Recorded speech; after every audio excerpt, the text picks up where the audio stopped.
तो लीजिए सुनिए दुखम सुखम का छठा अध्याय। लेखिका ममता कालिया। चंपा अग्रवाल कॉलेज मथुरा का नामी शिक्षण संस्थान था। नगर के 3/4 बच्चे यहाँ से पढ़कर उच्चतर शिक्षा के लिए बाहर जाते थे। कवि मोहन को जब यहाँ पढ़ाने के लिए कच्ची नौकरी मिली, घर भर में खुशी की लहर फैल गई। बहुत दिनों के बाद लाला नथीमल के चेहरे पर भी हंसी आई। उनकी छाती चौड़ी हो गई। गली मोहल्ले में उनकी इज्जत बढ़ी। लड़का मास्टर साहब बन गया। यहीं इसी गली से सुथना पढ़ने दौड़ता फिरता था। यहीं बल्ला गेंद खेलता था। यहीं उसका ब्याह हुआ था। इंदु के तो पैर ही जमीन पर नहीं पड़ रहे थे। उसे लग रहा था जैसे उसे खजाने की चाबी मिल गई। एक तो अब कांता घर में आंखों के सामने रहेंगे, दूसरे कमाई भी करेंगे। अब उसे छोटी छोटी जरूरतों के लिए सास के आगे हाथ नहीं फैलाना पड़ेगा। कॉलेज लेक्चरर की सिर्फ 120 रुपये महीने तनख्वाह थी, लेकिन उसका ओहदा समाज में बहुत ऊंचा था। विद्यार्थी अपने अध्यापक की इज्जत करने के लिए लेक्चरर को भी प्रोफेसर साहब कहते। वे कॉलेज में तो पढ़ते ही घर आकर भी मार्गदर्शन लेना चाहते। कुछ एंग्लो इंडियन शिक्षक भी वहां थे, जिनके कारण सभी में अंग्रेजों के सही उच्चारण की होड़ लगी रहती। पहली तनख्वाह वाले दिन घर में जश्न मना। दोपहर में विद्यावती ने खोमचे वाला बुलाकर आंगन में ही बैठा दिया। सब ने जी भरकर चाट खाई। उसके बाद मलाई बर्फ की बारी आई। लकड़ी की संदूकड़ी में मलाई बर्फ लेकर फेरी वाला आया तो इकन्नी की जगह चवन्नी चवन्नी की बर्फ मोल ली गई। उस दिन लीला भी बच्चों समेत आई हुई थी। सबने छक्कर चाट और मलाई की बर्फ खाई। विद्यावती ने तृप्त होकर कहा। छोरे ने सबके मुंह हरे कर दिए। लाला नथीमल ने कहा, मेरी पूछो तो भी एक कसर रह गई। कहा दादाजी? कवि ने पूछा। कलाकंद नाय खवाया। फौरन 6 रुपए देकर छिद्दू को ब्रिजवासी हलवाई के यहाँ दौड़ाया गया। सबको पता था कि लाला नथीमल को कलाकंद बहुत पसंद है। एक ही बात बताते, कभी थकते नहीं। मेरे मन करे कलाकंद की बिछात अपने पलंग पे करवा लूं। भग्गो ताली बजाकर हंसी। दादाजी बिस्तर पे चींटे लग गए तो? मैं वही गाना सुना दूंगा जो रंग धोबी ने जैक्सन साहब को सुनाया था, लाला जी बोले। इस सुनी सुनाई कहानी में सबकी दिलचस्पी थी। इसका आगे का हिस्सा इस प्रकार था कि रंगी धोबी डिप्टी जैक्सन साहब के अर्दल में रहता था। जैक्सन साहब रोज रात उसे बुलाकर गाना गाने के लिए हुक्म करते। रंगी तरह तरह के गाने सुनाता। एक रात रंगी गाना सुनाने के मूड में नहीं था। डिप्टी साहब का चपरासी आकर हुक्म सुना गया। रंगी धोबी शाम 7 बजे साहब खोटी के सामने हाजिर हो। रंगी ने कई बहाने सोचे। उसने चपरासी से कहा, जाकर कह दो रंगी धोबी के पास गाने खत्म हो गए। चपरासी ने कानों पर हाथ लगाकर तौबा की। तू हमें बेफजूल मरवाएगा? और कुछ भी सुना दीजिए, गाने कभी खत्म ना हुए। रंगी की घरवाली मुन्नी ने कहा, उनको कौन समझ आने वाले हैं, गफ पहले गाना फिर से सुना देना। तू साथ चलना, जहां मैं भूल जाऊं तू संभालना, रंगी ने कहा। शाम को धोबी धोबिन साहब की कोठी पर पहुंचे। बड़े बरामदे में बैठ रहा देख रहे थे साहब। जैक्सन साहब घर से ना लौटे थे। रंगी ने 2 बार चपरासी से घर जाने की बात की। भगलू ने उसे डरा दिया। बच्चों, डिप्टी साहब का किलाला सुनाए ना, तेरी कुठरिया ही गिरवा देंगे। जब जैक्सन साहब वापस लौटे तो रात घिर आई थी। रंगी और मुन्नी ने खड़े होकर बरामदे को जमीन छूकर उनका अभिवादन किया। साहब अंदर चले गए। बाद में कपड़े बदलकर ड्रेसिंग गाउन में बाहर बरामदे में आए और मूड़े पर बैठ गए। उन्होंने गाने की फरमाइश की। उनके साथ मिस्टर हैरिसन भी थे, जो थोड़ी हिंदी समझते। रंगी ने गले पर हाथ रखकर गला खराब होने की मजबूरी बताई। जैक्सन साहब ने गर्दन हिलाई। हैरिसन इशारा समझकर बोले, जैसा भी गाने सकता है गा। साहब लोग गाना सुनकर गर्दन हिला रहे थे। कुछ पता ही नहीं चल रहा था कि उन्हें गाना भा भी रहा है या नहीं, लेकिन आलम यह था कि रंगी के रुकते ही उसे और गाना गाने को बोलते। रंगी ने 1-2 आधे अधूरे भजन गाए, आरती गाई। जाने को उद्यत हुआ तो साहब लोग लगे उसे रोकने। मुन्नी बोली, चलो जाते जाते एक बोल सुना दो, उनकी भी बात रह जाएगी। अब तक रंगी खींच चुका था। उसने खड़े खड़े गाया, मोहे मार मार ससुरा गवावत है, मोहे मार मार ससुरा गवावत है। मुन्नी ने डरकर उसे बढ़ जा, कहीं हैरिसन की साहब की गाना समझ में आ गया तो गजब हो जाएगा। साहब शायद नशे में थे। खुश होकर गर्दन हिलाते हुए रंगी को बढ़ावा दे रहे थे, और गाओ और गाओ। रंगी ने फिर गाया, मोहे मार मार ससुरा गवावत है। मुन्नी ने टोका। रंगी चिढ़ गया। वह बोला, उस ससुरा तो समझत नहीं, ई ससुरी समझावत है। कवि मोहन इस नौकरी से पूरी तरह संतुष्ट नहीं था। उसे लग रहा था कि मथुरा में उसकी प्रतिभा का उचित मूल्यांकन नहीं हो सकेगा। उसका पढ़ाई का रिकॉर्ड बढ़िया था। उसकी तमन्ना थी कि उसे दिल्ली के किसी कॉलेज में नौकरी मिल जाए, वह भी पक्की। जहां की भी नौकरी का विज्ञापन निकलता, कभी वहां अपना आवेदन पत्र जरूर भेजता। इसके साथ ही उसकी कल्पना को पंख लग जाते। दिन और रात के स्वप्नों में कभी भी वह दिल्ली घूम लेता तो कभी बम्बई। ये शहर उसने देखे नहीं थे, किंतु अखबारों, रेडियो और किताबों के जरिए इनकी तस्वीर उसकी कल्पना में खींच चुकी थी। मथुरा उसे छोटी लगने लगी थी। उसे लगता छोटे शहर हमारे सपने भी छोटे कर देते हैं। किताबों की सीमाहीन दुनिया से यथार्थ की संकरी धरती पर लौटना उसे हताशा से भर देता।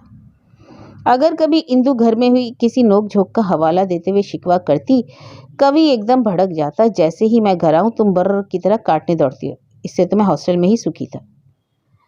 इंदु सहम कर चुप हो जाती और घंटों ना बोलती। बेबी 4 साल की हो गई थी और मुन्नी 1.5 साल की। दोनों को संभालना अब अकेली इंदु के बस का नहीं था। जिस दिन विद्यावती चरखा समिति नहीं जाती, दोनों बच्चियां उनके गले का हार बनी रहती। वे बिस्तर पर बैठती तो उनकी गोद में बैठने को बेबी मुन्नी में होड़ लग जाती। तब विद्यावती अपने एक एक घुटने पर उन्हें बैठा लेती और बारी बारी से उनकी नन्ही हथेली पर आटे बाटे करती। दादी पोतियां खूब खिलखिलाती और घर में उजाला हो जाता। कवि के समझाने पर भगो ने इधर फिर से पढ़ाई शुरू कर दी। पड़ोस की सहेली मीनू के साथ वह वृषभान सर की कक्षाओं में पढ़ने जाती और साल के अंत में वह मिडिल की परीक्षा देने वाली थी। उसका दिमाग तेज था और थोड़े ही दिन ट्यूशन पढ़कर उसे पिछला पढ़ा लिखा सब याद आता गया और पोथियां रटने में जुट गई। लाला नतीमल परिवार में ही रहे बदलावों से सशंकित होते, फिर विस्मित। अंत में कहते, कवि के रहने में सबको होश आ गए हो। घर में 2 मर्द हो तो औरतें कायदे से रहे हो। वे कवि से कहते, बेटा इन माँ बेटी के सिर पर नेक गांधी बाबा का भूत तो उतार दे तो घर में सुख संपत्ति आए। मेरे रोके से तो रुके ना है। कोशिश करूंगा, कवि ने अनमने भाव से कहा और पिता के सामने से हट गया।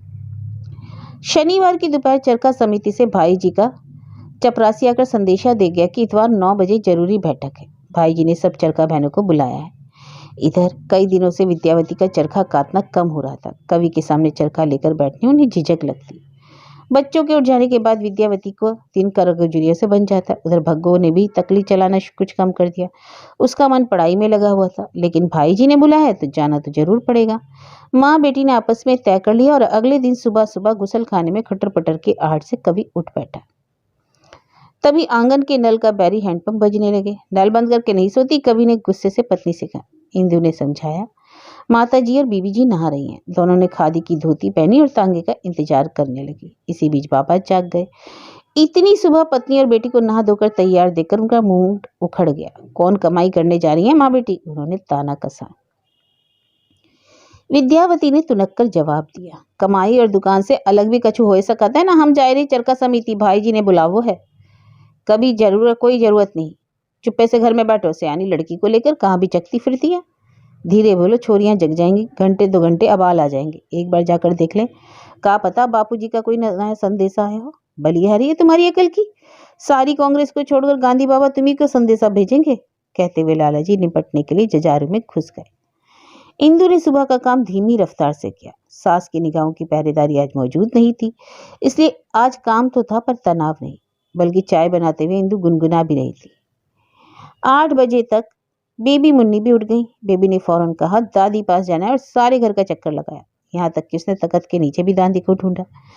इंदु उसे लाख समझाए कि दादी और बुआ बाहर गई हैं, तो बेबी को विश्वास ना हुआ। मुन्नी भी उसके पीछे पीछे आधी आधी करती डोलती जा रही थी। इंदु परेशान हो गई। उसने कवि मोहन की तरफ विस्तार किया। आज इतवार था, कवि कुछ देर बच्चियों को पकड़ ही सकता था। कवि ने कभी ठुनकता हुआ बच्चा नहीं संभाला था। इस वक्त वह लेट कर तौलस्तय का उपन्यास अन्ना कैरेनिना पढ़ना चाहता था। वैसे भी जब से हॉस्टल से लौटा है, उसे बच्चों के हर वक्त हंगामे से चिढ़ हो रही थी। मेरी चाय ऊपर दे जाना, कहते हुए दूसरी मंजिल पर चला गया। ससुर ने बहू की मुश्किल पहचान कर कहा, लाओ बहू बच्चों को मुझे दे दो। तुम नाश्ते में बेड़मी और आलू की तरकारी बनाओ। यह उनके यहाँ हर इतवार का नाश्ता था। इंदु ने रात को ही दाल भिगो दी थी। उसने एक कटोरी में दाल सेव डालकर बेबी मुन्नी को दादाजी के तख्त पर पहुंचाया। फिर वह आंगन में रखे सिलबट्टे पर पिट्ठी पीसने लग गई। तभी 2 लड़कियां भागी भागी आईं और घर का दरवाजा जोर से खटखटाने लगी। इंदु धोती से हाथ पहुंचती उठी और दरवाजा खोला। लड़कियों की सांस फूल रही थी। एक ने कहा, ये लाला नथीमल की कोठी है ना? हाँ, कहो कौन काम है? माताजी और बीबी जी तो सवेरे ही चली गई चरखा समिति। लड़कियों की खद्दर पोशाक देखकर इंदु ने कहा, सो तो पता है। बात यह है कि माताजी बीच बाजार में बेहोश हो गए। डॉक्टर बुलाया गया है, पर आप में से कोई साथ चले तो अच्छा है। तभी नथीमल कमरे से बाहर आकर दहाड़े, बहू पूछो इन छोरियों के कहाँ का करबे आवे हैं। वे लड़कियों की बात सुन चुके थे।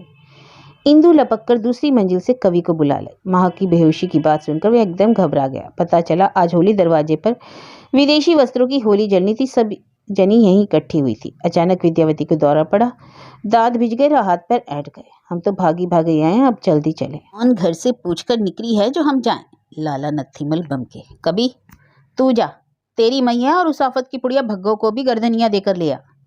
कवि मोहन ने अपनी साइकिल दौड़ा दी। वह पिता के दुर्वासा पक्ष से परिचित था और उनसे बहस में उलझना बेकार था।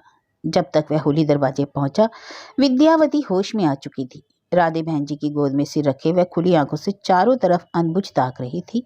भगवती पास बैठी पंखा झल रही थी। कवि को देखते ही भीड़ छट गई। भाई जी ने कवि के अभिवादन का उत्तर देते हुए कहा, लगता है माँ जी पर धूप का असर हो गया। राधे बहन जी, रामो मौसी और लोहे वाली ने कहा, जने सुबह कुछ खायो भी थो कि निन्ने मुँह चली आयो? हमने तो चाय भी ना पी कि देर ना हो जाए, भग्गो बोली। गोपाल जी बैद को दिखा दिए हैं, बाने अमृत धारा दी है और कहा है आज ठंडी ठंडी चीजें देना इन्हें। कवि को देख विद्यावती का कलेजा भराया। सब कहने लगे, देख लो छोरा, महतारी की खबर पर भजा चला आया। विद्यावती के पुण्य है और का। तांगे वाले को समझाया गया, भैया धीमे चलाना, मरीज को ले जाना है। भगवती ने माँ को संभाला। कवि साइकिल पर साथ साथ चला। घर का दरवाजा उड़का हुआ था। धक्का देने पर खुल गया। माँ को तख्त पर लिटा दिया गया। इंदु तो नहीं दिखी। बेबी मुन्नी दादी आ गई करती करती उनके पास चक्कर लगाने लगी। भगवती चौके में पानी लेने गई तो देखा इंदु अंगेठी पर बेड़मी छान रही है और दादाजी सामने पट्टे पर बैठे खा रहे हैं। आए गई जीजी ठीक है अब? इंदु ने पूछा। भग्गो ने लोटे में पानी भरा और बिना जवाब दिए चल दी। उसका जी भन्ना उठा। उसने माँ के कान में बताया, चौके में खवाई चल रही है, गरम गरम बेड़मी खाई जा रही है। माँ बेटी को भी कसकर भूख लगी थी, लेकिन विद्यावती को बुरा लगा कि उसकी तबीयत पूछे बिना लालाजी खाए बे को बैठ गए। कवि ने आंगन में खड़े होकर जोर से कहा, दादाजी थोड़ी देर बाद खा लेते तो का हो जातो। जीजी आए गई तो का करे, ढोल बजवाएं? पिता ने कहा। उनकी आवाज में गहन उपेक्षा थी। पिता शायद खा चुके थे। थाली में हाथ धोकर धोती की खूंट से पहुंचते हुए बाहर आए। वे तृप्त और प्रसन्न लग रहे थे। सीधे कमरे में जाकर देखा विद्यावती के तख्त पर बाल बच्चों की महफिल लगी है। आ गई नौटंकी दिखाए के? उन्होंने पूछा। विद्यावती कुछ नहीं बोली। भग्गो ने कहा, दादाजी जीजी का दौरा पड़ गया। मैं तो इतनी डर गई कि पूछो मती। अपनी मैया से पूछो, कौन जरूरत रही जाने की, जो वो तो कब की चलो गए हो। मैं तो कभी न जातो, मर जाती तो वहीं फूक पजारा तो। तुम तो यही चाहो मैं मर जाऊं, विद्यावती ने कहा। तब भी तुम चौका में बैठ खाए बे के खाते रहते। अब तक कढ़ाई उतारकर इंदु भी आ गई थी। कवि ने उसे छिड़का, जीजी वहां मरासू पड़ी थी, तुम्हें पकवान बनाने की जल्दी थी? इंदु ने मुंह फुला दिया। हमें बता दो, हम कौन का कहा माने, कौन का नहीं। दादाजी ने कही तो हमने कढ़ाई चढ़ाई दी। लाला जी ने फैसला सुनाया, आज गई सो गई। अब मैं कभी तुम दोनों को गांधी बाबा के नाम पे नंगा नाच करते ना देखूं, नहीं तो वही खोद कर गाड़ दूंगा। मुंह फुलाए फुलाए भी इंदु ने सबकी थाली लगाई, बच्चों को खिलाया। झूठे बर्तन नल के नीचे खिसकाकर वह अपनी कोठरी में जाकर पड़ी रही। सास की बड़बड़ चालू हो गई। ये महारानी जी खटपाटी लेकर पड़ गई। दोनों छोरियां मेरे मुड़ पर। झूठे बर्तन भग्गो के मत्थे भरतार कमाने लगा तो नखरा देखो सातवें आसमान पर। भग्गो तू भी भिनकने दे आज चौका, इसको चंडी चढ़ी है तो आपा ही उतरेगी। कवि को माँ की बड़बड़ सुनाई पड़ी तो वह भड़क गया। जीजी उस बेचारी के पीछे क्यों पड़ी हो? इंसान ही तो है, लेटने को जी कर गया होगा। विद्यावती भूल गई कि सुबह उन्हें दौरा पड़ा था। हाथ नचाकर बोली, लुगाई के लिए तू मुंह पे किल्लवे करे है। मैंने क्या कही जो तेरे मिर्चे लग गई? भग्गो बोली, भैया जी आप ऊपर जाओ, आपका दिमाग ठिकाने ना है। कवि मोहन को गुस्सा आया। माँ बहन पर तो वह हाथ उठा नहीं सकता। उसने अपना कुर्ता आगे से चीर डाला। का करूं, कलेजा चीर कर दिखाऊं मैं तुम्हारा छोरो हूं? मैंने लाख मने करी, मेरे पाँव में बेड़ी बांध दी। कहो तो उसे जिंदा जला दूं, तब तुम्हें चैन आए। विद्यावती लड़के के गुस्से से सहम गई। उसने कहा, तू हम पे काहे गुस्सा कर रहे हो? यह मेरा गुस्सा नहीं, मेरा वैराग्य है, कवि ने हताश स्वर में कहा। वास्तव में कवि का मन विरक्त होता जा रहा था। कॉलेज में 8वीं से 10वीं के छात्र एकदम मूड थे। उन्हें पढ़ाने के लिए एमए डिग्री की नहीं, सिर्फ एक शब्दकोश की जरूरत थी। घर रण क्षेत्र बना हुआ था जहाँ हर व्यक्ति अपने को योद्धा और दूसरों को दुश्मन समझता था। इसलिए जब उसे दिल्ली के कॉमर्स कॉलेज से लेक्चररशिप के इंटरव्यू का बुलावा आया तो उसने खैर बनाई। टीन के छोटे बक्से में उसने अपने प्रमाण पत्र, अंक पत्र और 2 जोड़ी कपड़े संभाले और दिल्ली के लिए रवाना हो गया। परिवार का ताना बाना उसे जंजाल दिखाई दे रहा था। हॉस्टल से आए भी कुछ ही दिन हुए थे, उसे लग रहा था कि इस माहौल में उसका दम घुट जाएगा। माता पिता की जकड़बंदी से घबराकर जब भी वह पत्नी की ओर उन्मुख होता तो पाता इंदु तो स्वयं शिकायतों का पुलिंदा बनी बैठी है। कभी का मन होता वह धुएं की तरह इन सब से उठ जाए, तभी वापस आए जब वे उसके लिए तरसें। लीला की तबीयत इन दिनों भन्नाई हुई थी। पति के घर आने न आने से तो उसने बहुत पहले ही समझौता कर लिया था। वह चक्की का हिसाब जिया लाल से ले लेती और तीनों बच्चों का ध्यान रखती। बिल्लू गुल्लू को उसने आदर्श पाठशाला में भर्ती करवा दिया था। दिन के 1 घंटे वह उन दोनों को अपनी देखरेख में पढ़ने बैठाती। छोटा दीपक भी अब साल भर का होने जा रहा था। पिछले दिनों घर में बक्सों की साज संभाल में लीला को लगा जैसे बक्सों में कपड़े कुछ कम हो गए। उसने बड़े बक्से का सामान निकाला तो उसका शक सही था। उसके भारी लहंगे, ओढ़नी, जंपर उसमें नहीं थे। बीच वाले बक्से में भी उसकी टिश्यू और रेशम जड़ी की साड़ियां गायब थीं। लीला ने बहुत याद करने की कोशिश की, ऐसा कोई मौका नहीं आया कि उसने अपने कपड़े किसी को दिए हों। मन्ना लाल 8 दिन बाद वृंदावन से लौटे तो उनकी आंखों में काजल की क्लॉस नजर आ रही थी और बाल लंबे व बेतरतीब लग रहे थे। कायदे से लीला को पहले उनकी राजी खुशी लेनी चाहिए थी। इतना संतुलन उसके स्वभाव में नहीं था। उसने सीधे कहा, सुनो जी, हमारे लहंगे, जंपर, ओढ़नी बक्से से गायब हो रहे, तुमने तो नहीं देखे? मन्ना लाल दीपक को गोदी में कुदा रहे थे। खेलते खेलते उन्होंने जवाब दिया, नहीं तो। फिर गए कहाँ? लीला की आवाज में खींच और शक था। मन्ना लाल उखड़ गए। इसका क्या मतलब है? मैं आकर खड़ा हुआ नहीं कि तू खिबर गई? अरे हमार कपड़े धरती निकल गई कि बक्सा लील गए, हमका बताएं।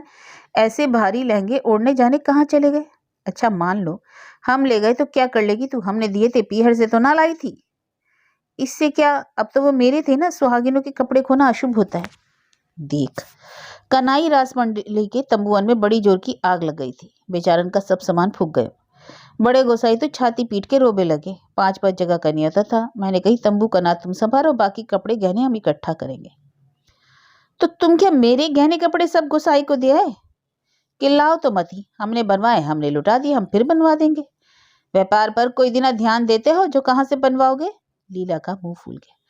इतने दिनों बाद आऊं को खातिर बातिर नहीं, बस तो विलाप करने बैठ गई। मन्ना लाल बोले। लीला ने मुंह फुलाए फुलाए चाय बनाई। खाना बनाने तक भी उसका मुंह सीधा नहीं हुआ। गिल्लू उसके पास आकर बोला, अम्मा हमारी गुल्लक में 110 रुपया है, वो तुम लेके कपड़े ले आओ, मैं अबाल गुल्लक तोड़ रहा हूँ। लीला ने उसे कलेजे से सटा लिया। मैं तेरे से नहीं रूसी रे गोलू। शाम तक घर का तनाव झेलना मन्ना लाल के लिए दुभर हो गया। चक्की पर जाकर उन्होंने जिया लाल से अब तक हुए पिसान पहुंचान का हिसाब समझा और घर आ गए। उन्होंने पिछले कोठे में रखी काठ की अलमारी में से लोहे की संदूकची निकाली और लीला के पास ले जाकर बोले, भगवान ये संभालो अपने कुनबे की जमा पूंजी, कायदे से बरतोगी तो 100 साल चलेगी। लीला का गुस्सा भी उतरा नहीं था। उसने हाथ से बरचा, मेरे मुड़ कर क्यों धो रहे हो? जाके दे दो गोसाई जी को। मन्ना लाल की बर्दाश्त जवाब देगी। उन्होंने दीवार पर हाथ मारकर कहा, बेवकूफ कहेगी, गोसाई का मेरो यार लगे है। एक आदमी लुट पिट गयो, मैंने मदद कर दी, तू हमारा मारू सूझ गयो। गोसाई नौटंकी करने वाला आदमी, वह भला इन अशरफियों का क्या करेगा? अशरफी सुनकर लीला का सख्त चेहरा नरम पड़ गया। उसने कहा, देखे कहाँ है अशरफी? मन्ना लाल ने संदूकची का पल्ला उठाया तो जैसे कमरे में झाड़ फूंस चल गए। संदूकची अशरफी, हीरे, मोती और सोने की ईंटों से ठसाठस भरी थी। लीला मगन मन अशरफियां हाथ में लेकर देख रही थी। मन्ना लाल बोले, जाऊं नेक राधे शाम खतावाचक की कथा सुनाओ, तुम साकल लगा लेना, मैं खड़का करके खुलवा लूंगा। लीला को उनकी बात अजीब नहीं लगी। इस तरह 7-8 बजे शाम वे अक्सर कथा सुनने चले देते थे। खजाने से जी भर खेलने गिनने के बाद लीला ने संदूकची वापस पति की अलमारी में बंद कर दी। अब कपड़ों के चले जाने की चिल्लक कुछ कम हो गई। चलो वे सब पुराने लत्ते थे, मैं अब कौन लहंगा पहनती हूँ। रही रेशम जरी की साड़ियां तो सब पुरानी चलकी थी। एक दिन इनके साथ जाकर नए कपड़े लाऊंगी, लीला ने मन ही मन कहा। यह नौबत ही कहाँ आई। मन्ना लाल उस दिन के निकले लौटे ही नहीं। रात भर लीला पति का इंतजार करती रह गई। पति का कहीं अता पता ही नहीं मिला। सवेरे उसने सबको दौड़ाया। बेचारे मुनीम जी, बच्चे, जिससे पूछा उसने यही कहा, वे यहाँ नहीं दिखे शाम को। छोटे दीपक को गोद में दबाकर लीला धूप में हर जगह घूमाई। बुजुर्गों ने कहा, लल्ली घबरा मत, जो रिसाने हैं तो गुस्सा उतरने पर लौट आएंगे, तू घर द्वार लेकर बैठ। बिल्लू ने घर के मंदिर में किशन कन्हई की मूर्त के पीछे हाथ डालकर देखा तो रो पड़ा। अम्मा दाऊ अब नहीं आने के, उनकी गुटका रामायण भागवत दोनों नहीं है। लीला भी चित्कार कर उठी, हे भगवान, मेरे बच्चन को ये कौन सी सजा देनी? मैं तो लड़ी भी नहीं थी, मैंने तो बस यही पूछा था कि चीज बस्ता कहाँ गई। उसे याद आया कई बार मन्नालाल कहते थे कि ज्यादा गुस्सा तो मोहे दिलायो मती, सुन ले जो मोहे गुस्सा आ गया तो अपना गुटका रामायण भागवत कहीं जाके बाबा जी हो जाऊंगा। पर कल शाम तो ऐसा कुछ नहीं हुआ। क्या बुरा किया जो अपने कपड़ों के बारे में पूछ लिया। दिन कल परसों होते गए, मन्नालाल की कहीं से चिट्ठी पत्री ना आई ना खबर। हार कर लीला ने बच्चों के हाथ माँ को संदेशा भिजवाया। सब घबरा गए। शहर की हर दिशा में लोग दौड़ाए गए, पर मन्नालाल कहीं ना मिले। छिद्दू को वृंदावन भेजा गया। वह पूरी परिक्रमा कर आया, मन्नालाल वहां भी ना मिले। कवि मोहन अभी तक दिल्ली से न लौटा था।